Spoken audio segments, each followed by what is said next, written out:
manamarika fanahitana tsy fahatombanana maro ny fampelezan-kevitra.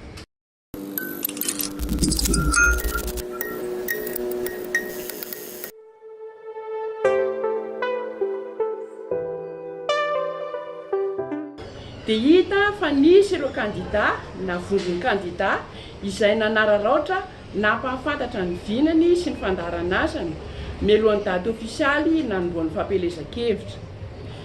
Ny fampiasana ny anaran'ny filohan'ny repoblika tamin'ny anaran'ny vondrona IRD na isika rehetra distrika miaraka amin'ny Andry Rajoelina dia niteraka ady hevitra maro araka ny andininy 720 ao amin'ny lalam-panorenana. Ny fanaraha-maso atao ny fitoerana safidy zaraina amintsika eto dia ny natao tamin'ny 9 volana May ka hatramin'ny 7 volana May lasa teo. Fanaraha-maso natao tamin'ireo distrika miisa 730 no nahitana ireto tranga manaraka ireto. 570 isan-jato ny commune dia nahitana takelaka voatokana ametahana ny afisin'ireo kandidà araka ny voalazan'ny lalàna. Ny 720 isan-jato amin'ireo kandidà kosa nefa dia nametraka afisy ivelan'ny takelaka voatokana ho amin'izany.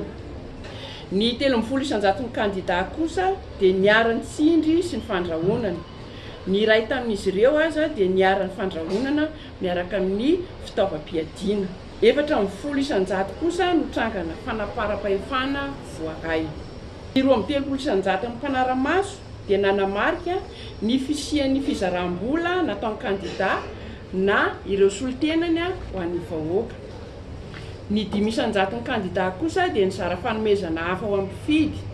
Isan'ny nahitana be indrindran'izany dia tao amin'ny faritra Diana, nanaraka an'izany kosa ny tao amin'ny faritra Atsinanana. Hatramin'izao zany dia efa miaraka mijery miara-miasa amin'ireo tompona andraikitra. Ino moa ty araka ny lalàna atao aminay na responsable juridique izay mijery ny hoe atraiza no eken'ny lalàna mahakasika an'io satria ny lalàna zany raha fantatsika dia hoe ny inauguration ny tsy azony atao na hoe ny fitokanana.